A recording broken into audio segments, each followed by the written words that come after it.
सेठ लोगों, यो है आज की बोली जो 15,000 से शुरू हुए हैं। तो लगाओ 16,000, 17,000 और बढ़ो 25,000।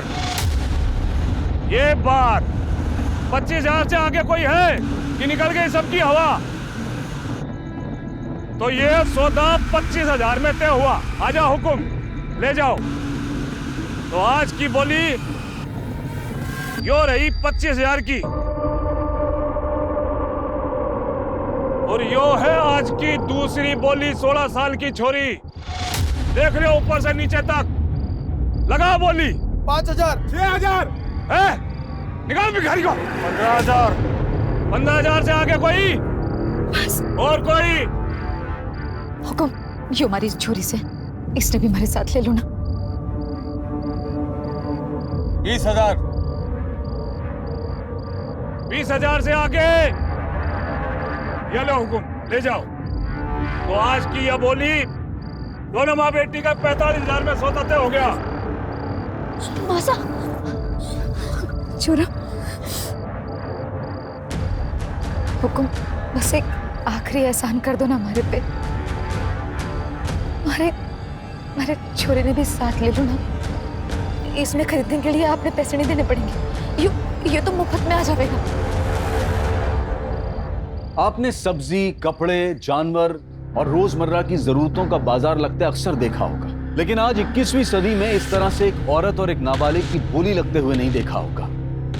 2020 में भी समाज की कथनी और करनी में भयानक अंतर दिखाई देता है, जो उन सारे दावों की पोल खोल देता है कि आज औरतें पुरुषों के साथ कंधे से कंधा मिलाकर चल रही हैं। क्योंकि हमारे समाज में आज भी ऐसे बहुत से लोग मौजूद हैं जो औरत को सिर्फ इस्तेमाल की वस्तु समझते हैं, जिसके हिसाब से औरतों के पास सिर्फ कर्तव्य है, अधिकार नहीं।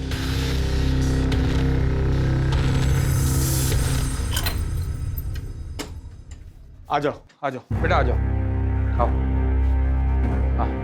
आओ। सामान वामान सब रख दो यहाँ पर, ठीक है? आज से तुम तीनों यही रहोगे। पर हुकुम, ये घर किसका है? अरे घर किसका वो छोड़ो ना, तुम लोग सब यहाँ सामान वामान रख दो। वैसे हुकुम, ये घर तो बहुत साफ सुथरा है, अच्छा है। काम का भी बता देते तो।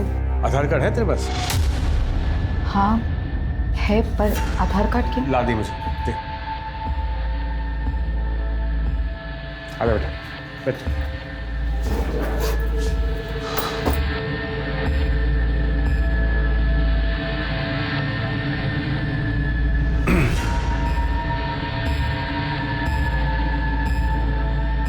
मैं एक काम करता हूँ, घर का कुछ जरूरी सामान लेकर आता हूँ, तब तक तुम लोग आराम करो।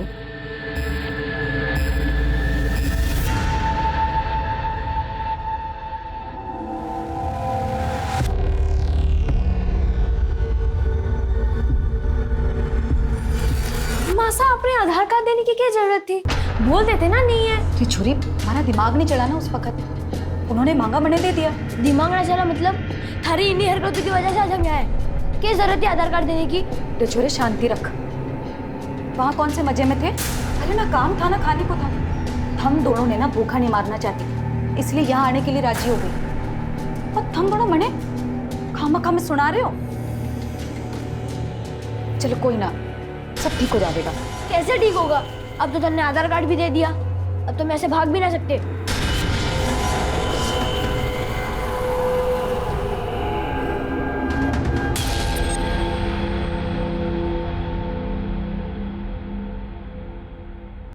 हाँ, ये तुम लोगों के लिए कपड़े और कुछ जरूरत का सामान लाया हूं। बेटा ये तेरे लिए, ये तेरे लिए,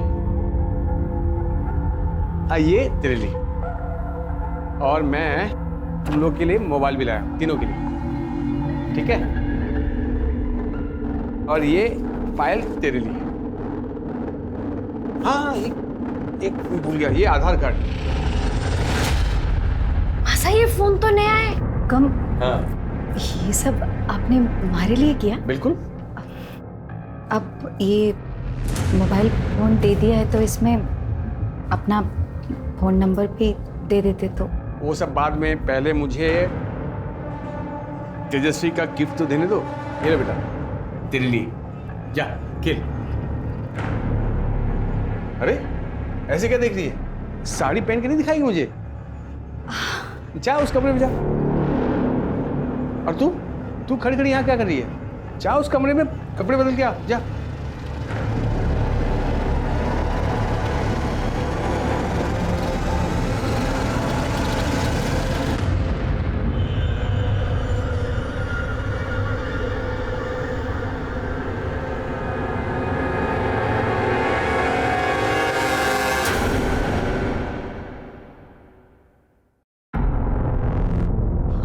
आप यहाँ क्या कर रहे हो?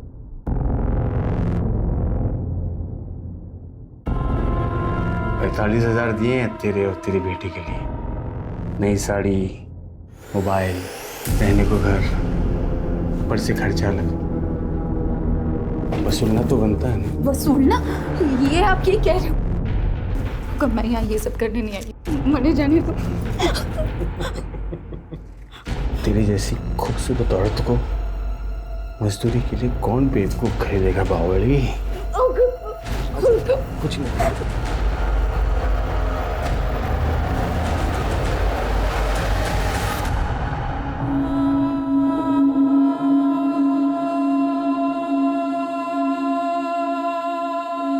मासा, देखना कैसी लग रही हूँ। पायल उतार दे ये कपड़े और अपने पुराने कपड़े पहन ले। क्यों? हर सवाल का जवाब देना जरूरी ना है। तन्ने मुंह फुला के बैठना है ना, तू बैठ। मारे तो घूमने जाना है। मैं चल। पायल तू सुन नहीं रही मैं क्या कह रही हूँ? पायल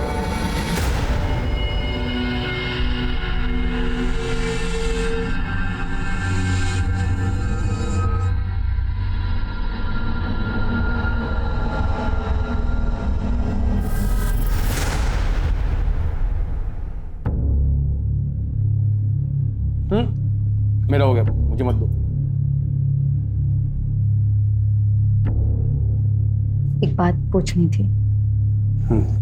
रोज रात में तो आप हमारे साथ तो रहते नहीं, तो फिर कहाँ जाते हो?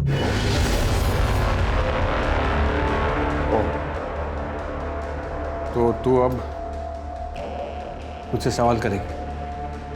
ना हुकुम, क्यों बात नहीं। बस मैं तो ये जानना चाह रही थी कि अगर हमारे साथ नहीं रहते तो फिर किसके पास जाते हो? औकात में रह तू अपने। खरीदा है मैंने तुझे, खरीदा है। शादी नहीं हुई हमारी जो बीवी का नाटक कर रही है तू। ये तो जानना चाहूं कि शादी कब करोगे? तेरी से कोई शरीफ आदमी शादी करेगा? हाँ? सारा मूड खराब कर दिया मेरा। मासा, कहाँ जा रहे हो?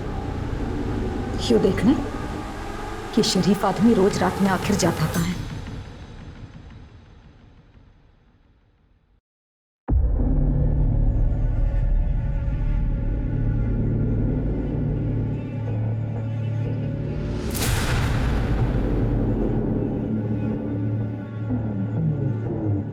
कहाँ गई थी तू? बाजार गई थी। ये लोग कौन है? चल अंदर जा, जा। हाँ, मगर ये है कौन? चल बताता हूँ, चल। चल।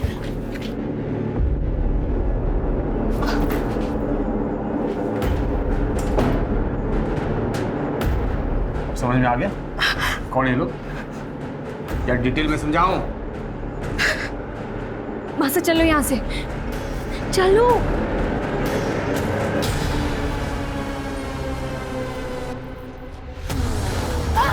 चल निकल यहाँ से। अब दोबारा कभी यहाँ दिखाई दी ना, जान से मार दूंगा मैं।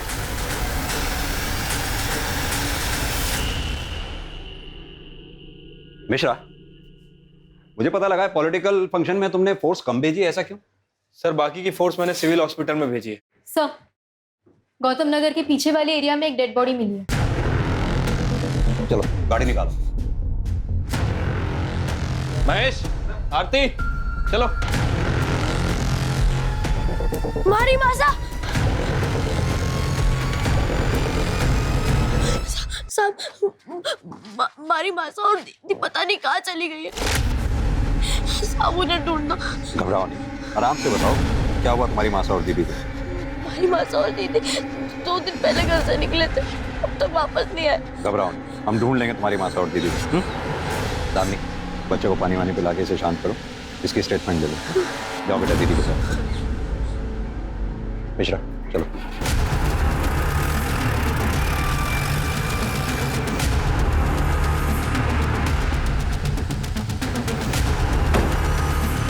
आओ सर इधर। सर बॉडी पर चाकू जैसे किसी चीज से वार किए गए, लेकिन इतने सारे, पीठ पे, गले पे, चेहरे पे, हाथों पे। मल्टीपल स्टैबिंग कौन हो सकता है? शायद इसका कोई चाहने वाला या फिर इसका पति। बापू नहीं है हमारा, कुछ साल पहले मर गए थे। मासा और दीदी है, और कुछ टाइम पहले वो हुकुम हमारे को यहाँ ले आए। हुकुम कौन? पूरा नाम क्या है उनका? नाम तो ना पता हमारे को, सब उन्हें हुकुम ही कहते हैं। कहाँ से ले आए थे वो तुम्हें? सर पहनावे से तो लग रहा है कि राजस्थानी है। खून भी सूख चुका है, बॉडी जिस कंडीशन में है देखकर लगता है कि मर्डर 2-3 दिन पहले हुआ। मासा परसों सुबह घर से निकली थी, और जब वो वापस नहीं आई तो अगली सुबह पायल दीदी उन्हें ढूंढने चली गई, और आज पायल दीदी भी घर नहीं आई। मोबाइल फोन है दोनों के पास? हाँ, पर कोई फायदा नहीं। मैंने बहुत कोशिश की, पर दोनों का फोन बंद आ रहा है। सर हमने आसपास अच्छे से चेक कर लिया, तो कहीं कोई मोबाइल, पर्स, आईडी या मर्डर वेपन वगैरह कुछ भी नहीं मिला। सर बॉडी पे जबरदस्ती के कोई निशान नहीं है, रेप नहीं हुआ है, बाकी रिपोर्ट आने पर ही पता चल पाएगा। मिश्रा, बॉडी की फोटोग्राफ लो और आसपास के थानों में सर्कुलेट करा दो, शायद इसकी मिसिंग कंप्लेंट दर्ज हुई हो। यो हमारी मासा है और यो पायल दीदी।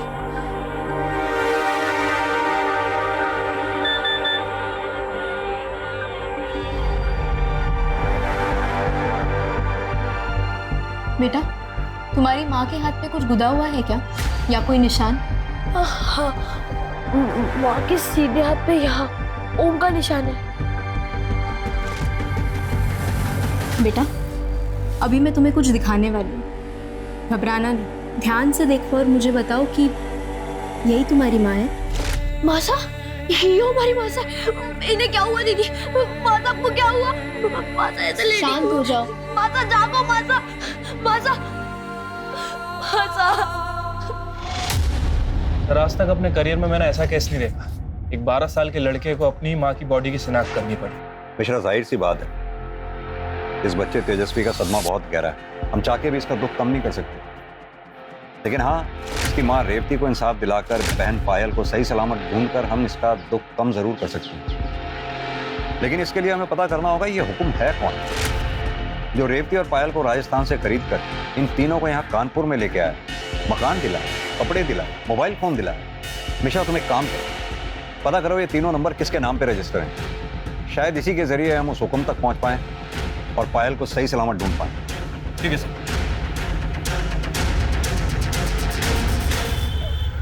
सर तेजस्वी ने हुकुम का ये स्केच बनवाया। महेश सर पता करो रेवती के घर के आसपास कहीं सीसीटीवी हो तो उसकी फुटेज चेक करो, देखो क्या ये आदमी रेवती के घर के आसपास चक्कर लगाता दिखाई दे रहा है। अगर नहीं तो उसके आस पड़ोस में पड़ोसियों को सबको ये स्केच दिखाओ और इसके बारे में जितनी डिटेल मिले सब पता करो। सर ऐसा भी हो सकता है कि रेवती का मर्डर इस हुकुम ने किया हो, क्योंकि सर तेजस्वी ने बताया था कि जब से रेवती गायब हुई है ये हुकुम भी उसके घर के आसपास नजर नहीं आया। ये रेवती की पोस्टमार्टम रिपोर्ट आई क्या? सर अभी सरकारी हॉस्पिटल में हड़ताल चल रही है, शाम तक खत्म हो जाएगी। सर कल तक पोस्टमार्टम रिपोर्ट आने की उम्मीद भी है। सर, रेवती, पायल और तेजस्वी तीनों के भी नंबर्स रेवती के नाम पर रजिस्टर्ड है। फोन और सिम कार्ड तीनों भी अलग अलग जगह से खरीदी गई हैं और एड्रेस प्रूफ में राजस्थान के एड्रेस का आधार कार्ड दिया गया है। इन तीनों के कॉल रिकॉर्ड्स में ये हुकुम का नंबर जरूर होगा जिसकी रेवती से बात होती होगी। सर रेवती के कॉल रिकॉर्ड्स में तो बस 2 ही नंबर मिले हैं, एक पायल का और दूसरा तेजस्वी का। इन दोनों के अलावा तीसरा कोई नंबर नहीं है। ये पायल और तेजस्वी के कॉल रिकॉर्ड्स चेक किए? हो सकता है उनमें से कोई एक नंबर हुकुम का हो। यस सर, पायल की कॉल रिकॉर्ड्स में कुछ ऐसे नंबर्स मिले हैं, हम चेक कर रहे हैं कि वो नंबर्स किसके हैं। इतने नंबर्स में से एक नंबर तो हुकुम का जरूर होना चाहिए। एक काम करो, उस बच्चे तेजस्वी को लेकर आओ। Yes sir. बेटा तेजस्वी, आपको पुलिस स्टेशन में रहने में कोई दिक्कत तो नहीं हो रही ना? अगर कुछ प्रॉब्लम हो या कुछ चाहिए हो तो बता देना। साहब पायल दीदी मिली? नहीं बेटा, अभी तो नहीं, लेकिन जल्दी मिल जाएगी। तेजस्वी, हमने कुछ नंबर्स हाईलाइट किए। ये ब्लू कलर में जो नंबर हाईलाइट किए हैं, जरा इन्हें देख के बताओ, ये किसके नंबर है? पता नहीं साहब, पर ये शिव और लाखन के ही होंगे, क्योंकि हमारे से अलग दीदी इन दोनों से बातें करती थी। बेटा ये दोनों रहते कहाँ पर हैं? घर तो नहीं पता साहब, पर हमारे घर के आसपास ही देखा है मैंने इन्हें। इन्हें देखोगे तो पहचान लोगे?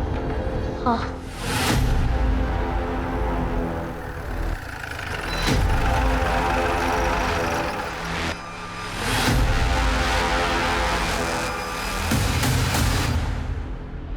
साहब वो दोनों है।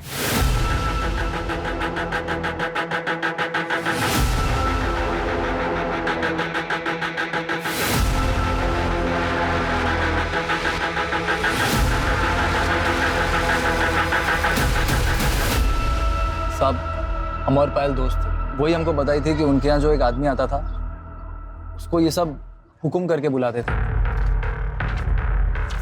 क्या यही है वो आदमी? हाँ साहब यही है। तुम दोनों हो पायल से दोस्ती का नाटक कर रहे थे ना? चल क्या रहा है ये सब? कहाँ गायब है पायल? क्या जाने कहाँ है साहब, हम खुद उसे 2 दिन से खोज रहे हैं। और तू कितने दिन से खोज रहा है पायल को? तू भी तो उसे फोन करता था ना? दोस्त है उसका। काहे की दोस्ती साहब, वो तो हमको घास भी नहीं डालती थी, सारा दिन फोन करते रहते थे मगर फोन नहीं उठाती थी। वो तो सब शिव को ही बढ़ावा देती थी, बस दोनों का बराबर चुम्मा चाटी चलता था साहब। हम भी समझ गए थे कि वो भी दुनिया के जैसी है, हम विकलांग को काहे चुनेंगे। टुकुर टुकुर का देख रहा है बे? तू तो सब जानता है ना, पता था क्या नहीं साहब को? बच्चे से नहीं मुझसे बात कर। क्या कह रहा था? पायल तुझे घास नहीं डालती थी, इसीलिए तूने पायल को गायब कर दिया? हम कुछ नहीं किए साहब। साहब ये सही बोल रहे हैं, पिछले 1 महीने से हमारा प्यार था, फोन पे बातचीत, मैसेज खूब चल रहा था। ये देखिए साहब, वो खुद भी हमको मैसेज करती थी। क्या पायल ने तुम दोनों को ऐसा कुछ बताया था जो उसके गायब होने की कोई खास वजह बन सके? बताई तो नहीं थी साहब, पर हम खुद देखे थे उसके साथ जो हुआ था। एक आदमी उनके घर आया था, वो पायल के साथ रेप किया था, तो वो भी उसके माँ के सामने। कब हुआ था ये? अब पायल के गायब होने के 1 दिन पहले। हम समझ गए थे उसके साथ जो कुछ हुआ है सबका उस पर बहुत बुरा असर हुआ होगा, इसलिए मुझसे मिलना चाह रहे थे, उसे थोड़ा सांत्वना देने के लिए। बेटा तेजस्वी, तुम इस बारे में पता था? नहीं, मासा और दीदी ने मैंने कुछ ना कही। तो तुम दोनों ने उस आदमी का चेहरा नहीं देखा जिसने पायल का रेप किया था? नहीं साहब। अब तो हम सब कुछ बता दिए, जाएं क्या? नहीं, तुम दोनों तब तक नहीं जा सकते जब तक ये साबित ना हो जाए जो कहानी तुमने सुनाई है वो सच है, और पायल के गायब होने में तुम दोनों का कोई हाथ नहीं।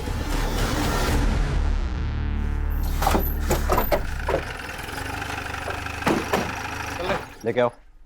सर, रेवती के घर के आसपास की सीसीटीवी फुटेज आ गई, जिसमें ये हुक्म साफ साफ दिखाई दे रहा है। पॉज करना, प्ले करो। ये बाइक के नंबर प्लेट पे जूम करना था।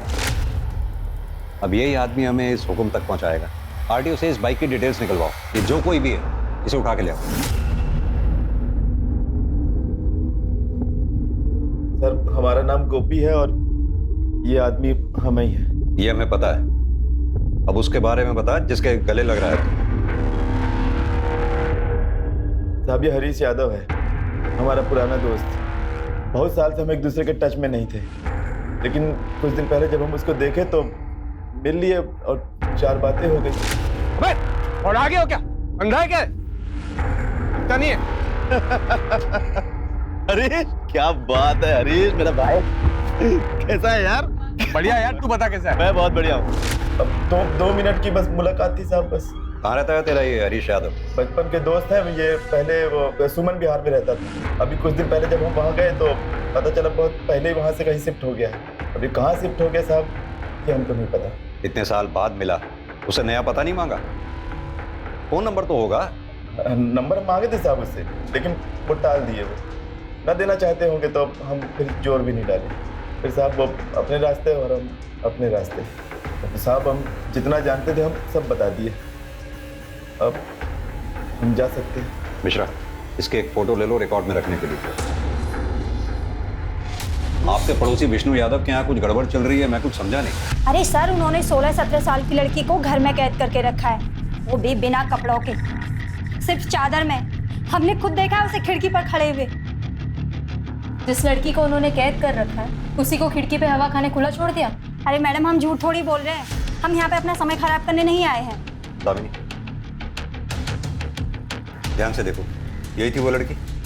हाँ हाँ साहब, बिल्कुल यही लड़की थी।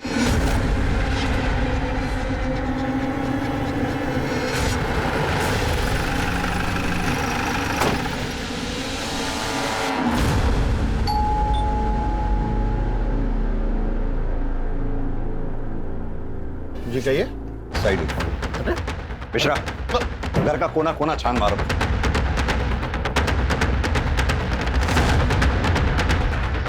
सर बताएंगे आप क्या ढूंढ रहे हैं? आप हमें अपना काम करने दीजिए। पर हुआ क्या? क्या चाहिए आप लोगों को? सब पता चल जाएगा।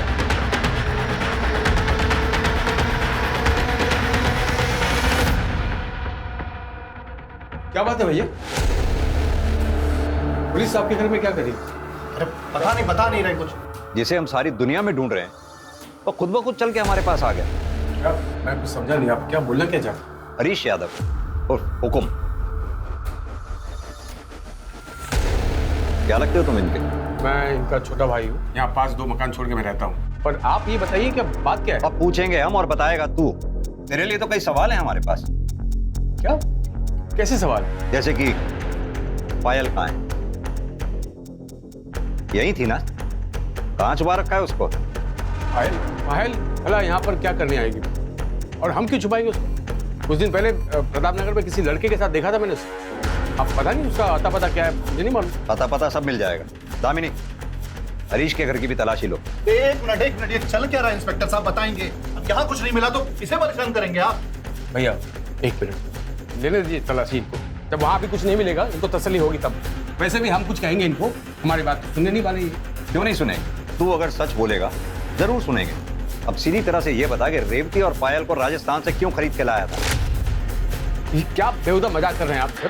सर मैं एक लेबर कॉन्ट्रैक्टर हूँ भैया। आप बिल्डिंग के कॉन्ट्रैक्ट लेते हैं, हमारे यहाँ पर सारे राज्य के मजदूर आते हैं। रेवती भी आई थी कहीं से मजदूरी के लिए। ये पास वाली बिल्डिंग में हमारा काम चल रहा था, मंदी की वजह से उसे बंद करना पड़ा। सर मेरी शराफत देखिए, रेवती दो बच्चे लेकर आई थी ना, उसे मैंने प्रताप नगर में घर दिया रहने के लिए, राशन भरवाया उसके लिए, सब कुछ किया। आप मुझ पर इल्जाम लगा रहे हैं।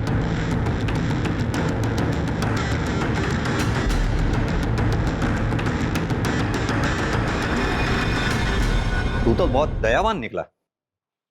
अगर इतनी ही दया थी तो जब रेवती 2 दिन से गायब थी तो थाने आया क्यों नहीं उसके बारे में पता करने के लिए? 2 दिन तो मैं वहां पर गया भी थी, तो मुझे कैसे मालूम पड़ेगा सब उसके बारे में? और सर आज मैंने अखबार में पढ़ा कि उसका मर्डर हो गया। सर पायल वहाँ भी नहीं मिली। खामखा आप लोग। विमला जी, हमें उस घर में ऐसी कोई लड़की नहीं मिली जिसे उन्होंने कैद करके रखा। इनफैक्ट हमने उस कमरे में भी देखा, वहां पर भी कोई नहीं था। सर ये दोनों भाई ना बहुत धूर्त और मक्कार है, झूठ बोल रहे हैं वो। सर आप उस पागल औरत विमला की बात पर भरोसा कर रहे हैं? आप उसे पायल की जगह किसी और की फोटो दिखा देना, तब भी वो यही कहती। क्योंकि सच तो ये उसने किसी लड़की को देखा नहीं आपस में। वो बस हमें परेशान करने के लिए ये सब कर रही है। सर हम ठीक बताते हैं आप। ये जो औरत है ना विमला, उसका पति है प्रदीप, कॉन्ट्रैक्टर है, बिल्डिंग बनाता है वो भी। अब सेम प्रोफेशन है हमारा और उसका। अब ये दोनों मियां बीवी चाहते हैं कि हम बदनाम हो जाओ, हमारा सारा का सारा काम धंधा इन लोगों को मिल जाए बस। ये बताओ गोपी को कैसे जानते? गोपी?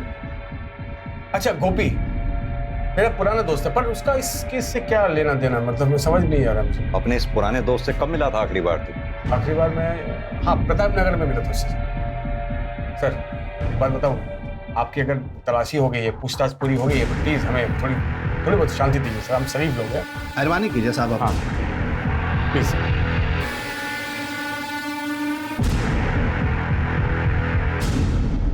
ये हरीश यादव का कच्चा चिट्ठा निकालो, कॉल रिकॉर्ड्स, मोबाइल रिकॉर्ड्स सब निकलवाओ, और ये विमला ठाकुर की क्या कहानी है पता करो।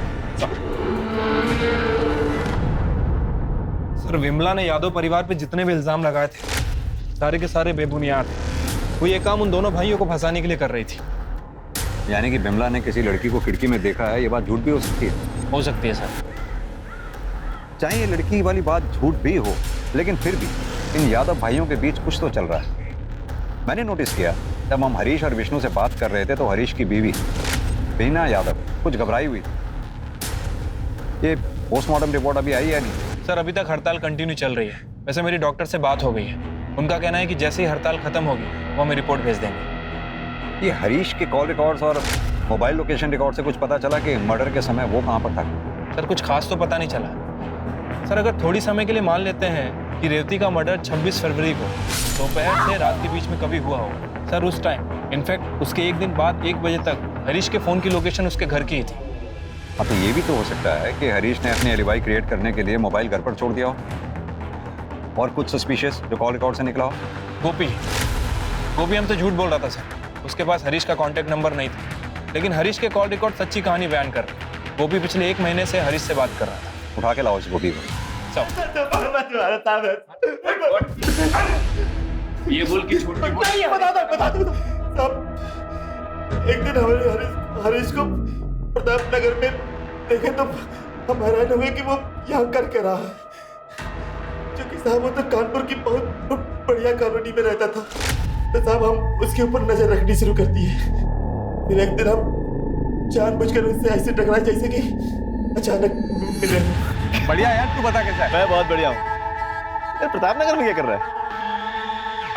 अरे काम से आया था मैं। काम से मतलब दोस्त को ही है? कई बार देखा तेरे को उस राजस्थानी औरत के आते जाते। ये चल क्या रहा है? वो गरीब औरत है यार, पति नहीं, 2 बच्चे हैं, तो थोड़ी बहुत मदद कर देता हूँ यार, बस इंसानियत के तौर पर यार। तू तो जानता मैं शादीशुदा हूँ। अब हरीश अच्छी तरह जानता था कि वो हमको मना नहीं कर सकता, नहीं तो हम उसकी पोल खोल देंगे। तो हम उससे पैसे हटने लगे। फिर हमको लगा कि पैसे से ज्यादा हमें और भी कुछ मिल सकता है।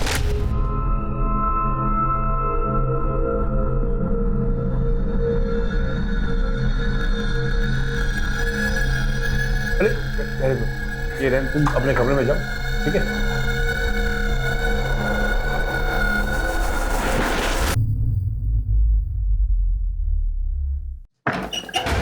सब आप यहाँ क्या कर रहे हो?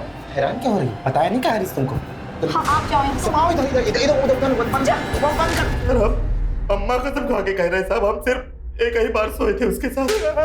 रेप कहते हैं उसे, और जब दूसरी बार रेवती ने तेरा शिकार होने से मना कर दिया तो तूने उसे मार डाला।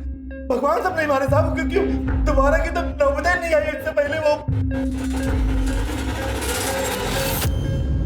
मैं क्यों मारूंगा सर उसको? मेरा तो रेवती के साथ अफेयर चल रहा था।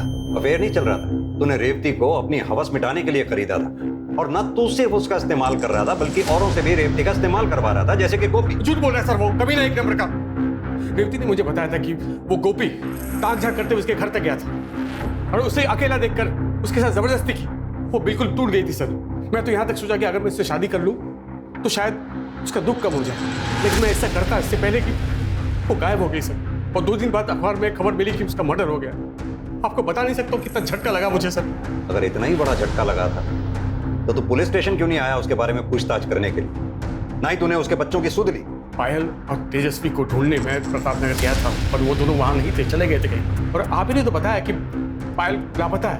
अब तक तेजस्वी का भी पता नहीं चल रहा कुछ। पता नहीं सर कहाँ होगा, कैसा होगा, बड़ी चिंता हो रही है मुझे उसकी। उसकी चिंता मत कर, वो जहां कहीं भी है सुरक्षित है।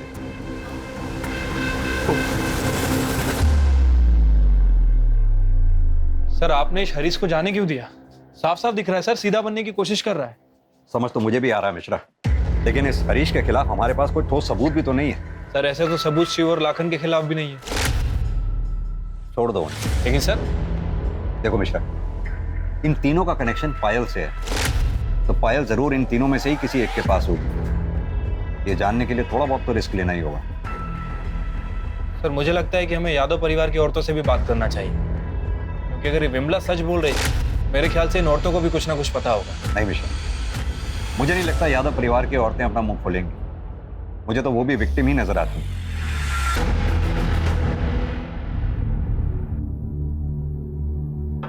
क्या बनाया तूने? ना नमक है ना मिर्च, एक खाना नहीं बनता तुझसे। घूर क्या रही है? घूर क्या रही है? ये नीचे कर। और ये सर पर घूंघट क्यों नहीं है? हाँ, और गलती करना चाहती तू?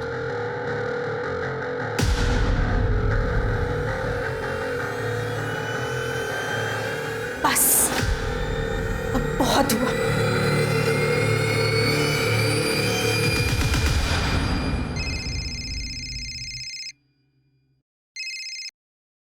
हाँ जी बोलिए। क्या? एक मिनट रुकिए। सर एनजीओ से फोन है, तेजस्वी का कुछ पता नहीं चल रहा। उन्होंने आसपास बहुत ढूंढा, कहीं मिल नहीं रहा। व्हाट? तेजस्वी के नंबर पे कॉल करो।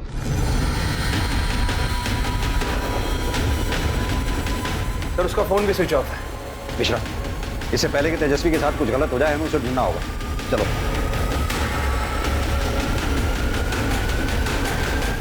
तेजस्वी,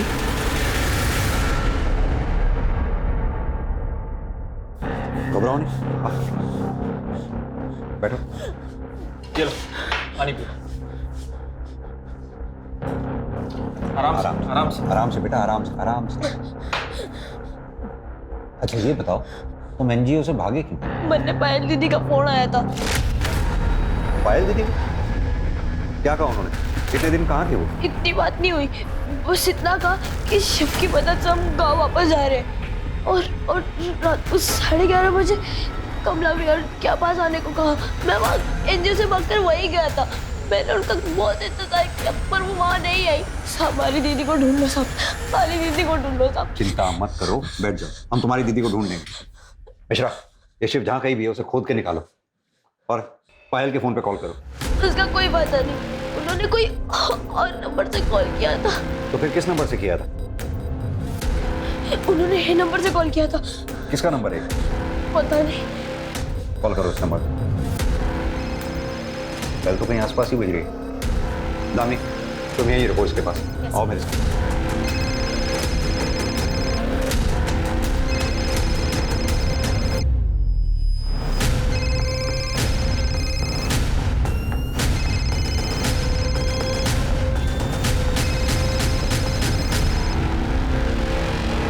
सर 27 मई की शाम को पायल अपनी माँ रेवती को ढूंढने के लिए हमारे घर पर आई थी। फिर हरीश ने बोला कि वो उसकी माँ को ढूंढेंगे और फिर ये भी बोला कि जब तक उसकी माँ नहीं मिलती है पायल हमारे घर पर रह सकती है और अपने छोटे भाई को भी ला सकती है। मगर ये सब वो सिर्फ उसे बेवकूफ़ बनाने के लिए बोल रहा था। उसके बाद हरीश ने विष्णु के घर में ले जाकर पायल को कैद कर दिया। दोनों भाई दिन रात उस बच्ची को नोच रहे थे और मेरी सास और अंजू भाभी को भी इससे कोई प्रॉब्लम नहीं थी। उल्टा वो उसे बढ़ावा दे रहे थे।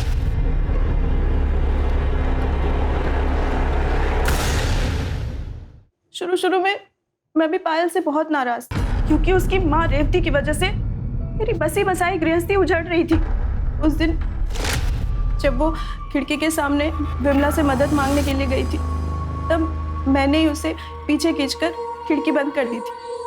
मैं उसके सामने अपना गुस्सा निकालने गई थी मगर उसकी हालत देखकर पायल के साथ जो कुछ भी हो रहा था वो सुनकर मेरी रूह कांप गई। फिर उसने मुझे ये भी बताया कि ये सब कब और कैसे शुरू हुआ। कौन? तुम्हारी मम्मी को छोड़ दें, हम छोड़ देते हैं। जिसने रेवती की आंखों के सामने पायल का रेप किया वो विष्णु था। अगर पायल विष्णु के घर पे थी तो हमें उस दिन क्यों नहीं मिली जिस दिन हम विष्णु के घर पे पायल को ढूंढने गए? क्योंकि सर हरीश ने आपकी गाड़ी को विष्णु के घर के सामने खड़े होते देख लिया था। इससे पहले कि आप घर के अंदर जाते वो पीछे के दरवाजे से घर के अंदर गया और पायल को निकालकर गाड़ी की डिक्की में डाल दिया। काफी पहुंचे हुए हैं दोनों भाई। ये पायल अभी भी आपके घर में है? नहीं सर, मुझे पता था कि आज हरीश और विष्णु घर लेट आने वाले हैं, इसलिए मैंने पायल को भगाने का प्लान बनाया। उसे अपना फ़ोन दिया और उसने अपने बॉयफ्रेंड शिव और अपने छोटे भाई को फ़ोन करके ये बोला कि वो कमला विहार मतलब मेरे घर के पास रात को आ रहे। उसके बाद क्या हुआ? 11:30 बजे वो घर से निकली और उसके जाते ही आधे घंटे बाद हरीश और विष्णु घर आ गए। जब उन्होंने देखा कि वो घर से भाग गई है तो वो दोनों उसे ढूंढने के लिए निकल गए। सर, अगर उन दोनों ने उसे ढूंढ लिया तो उसे जान से मार देंगे। सर प्लीज आप कुछ कीजिए सर, इससे पहले कि वो उन्हें ढूंढे आप प्लीज उसे बचा लीजिए। आप चिंता नहीं करो मिश्रा, चलो। सर, इंडस्ट्रियल एरिया के पास वाले जंगल में एक जवान लड़की की लाश मिली है। What?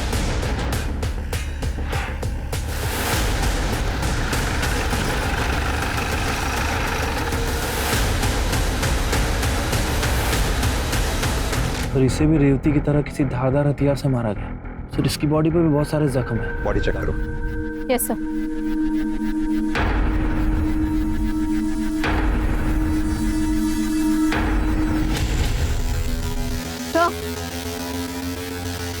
सर मर्डर के पहले रेप हुआ ये एग्जैक्टली नहीं कह सकते, पर रेप हुआ जरूर है क्योंकि शरीर और प्राइवेट पार्ट पे निशान है। मिश्रा, बॉडी को पोस्टमार्टम के लिए भिजवाओ और ये विष्णु और हरीश जहां कहीं भी हो उठा के ले आओ। सर मैं सब सच बताता हूँ। पायल भाग गई थी, हम लोग डर गए थे। हम दोनों भाई बाहर जाकर पायल को ढूंढ रहे थे, बहुत ढूंढा सर, लेकिन वो नहीं मिली। तो थकार के हम लोग वापस आ गए थे। वापस आ गए? इतनी रात को सीसीटीवी फुटेज में सिर्फ एक गाड़ी इंडस्ट्रियल एरिया की तरफ जाते हुए दिखाई दी, जो गाड़ी तुम दोनों की है। और इतना ही नहीं, उस गाड़ी में खून भी मिला है, जो फॉरेंसिक रिपोर्ट आने के बाद क्लियर हो ही जाएगा कि वो खून पायल का है, उस पायल का जिसे तुम दोनों भाई दिन रात रेप करते रहे। उसकी बॉडी, कपड़े, तुम्हारा डीएनए एक बार अगर मैच हो गया ना, तुम्हारा बाप भी सच बोलेगा। सर हमने रेप किया सर, लेकिन मारा नहीं सर। ये सच है सर। पायल उसकी माँ को ढूंढते हुए हमारे घर आई सर। हमने उसको अपने घर में कैद कर लिया सर। आगे बोल। उसका फोन छीन कर उसको ऑफ कर दिया ताकि वो बाहर वालों से कांटेक्ट में नहीं रह सके सर। एक गुनाह तो कबूल कर लिया तुम दोनों ने, अब मर्डर के बारे में भी सच बोल दो, वरना इसे देख रहे हो ना मिश्रा, खाल उधेड़ देगा तुम दोनों के। सर मैं सच बोल रहा हूँ सर। हमने बस उसको रेप किया सर, उसको मारा नहीं सर। हम तो फंस जाएंगे भैया। जब पायल की लाश हमें अपने घर के पास मिली ना, तो हम घबरा गए थे सर। तो हमको लगा कि कोई हमको फंसाने की कोशिश कर रहा है सर। तो हमने अपनी जान बचाने के लिए उसकी लाश को गाड़ी में रखी और वो इंडस्ट्री के पास जाकर फेंक दी, ताकि हमको कोई शक न कर सके हम पर। इनको इतनी बुरी तरह से तोड़ो कि सारी गर्मी निकल जाए।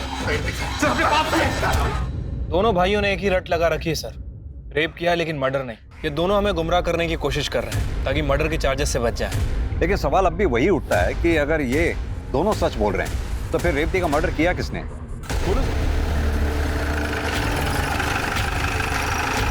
सर पीएम रिपोर्ट आ गई।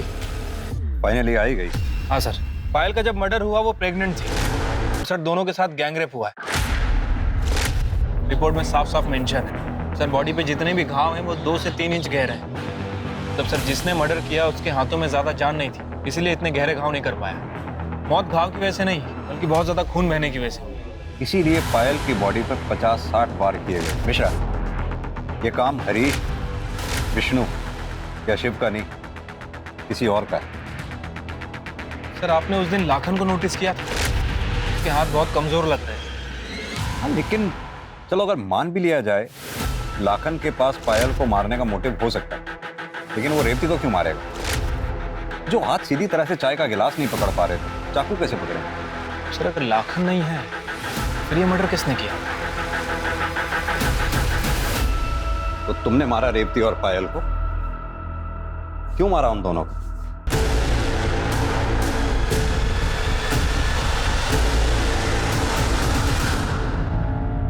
हमारे को बिल्कुल अच्छा ना लगा था जब कोई हमारी मासा की बेइज्जती करता था।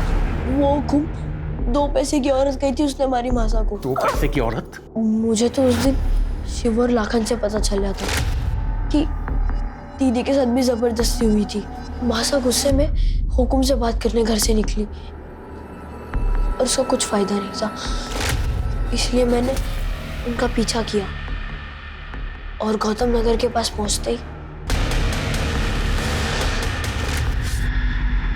जब मासा घर ना लौटी तो पायल दीदी बहुत घबरा गई थी। वो घर से निकली और कही कि मासा को ढूंढने जा रही है, फिर वो भी वापस ना आई। फिर मैं आपके पास उसके गायब होने की शिकायत लिखवाने आया। जब मुझे पायल दीदी का फोन आया तो उसने मुझसे कही कि हम गाँव वापस जा रहे हैं। मैं बहुत खुश था। उसकी कही हुई जगह पर उससे मिलने भी गया। दीदी, तेजस्वी, कहाँ चले गए थे आप? दीदी, तारा यो क्या हाल किसने किया? ये तुझे किसने मारा? कुमार उसके भाई ने रोज जबरदस्ती करते थे मेरे साथ। बहुत बुरा हाल किया। मैं तो पहले भी यहाँ नहीं आना चाहता था, पर मासा ने जबरदस्ती करके मुझे झोंक दिया इस नरक में, इसलिए मार दिया दोनों को मैंने। माना कि तुम्हारी माँ रेवती और बहन पायल के साथ जो कुछ भी हुआ बहुत गलत हुआ, लेकिन पुलिस थी ना उनके गुनाहगारों को सजा देने के लिए। तुम्हें इस तरह से कानून अपने हाथ में नहीं लेना चाहिए।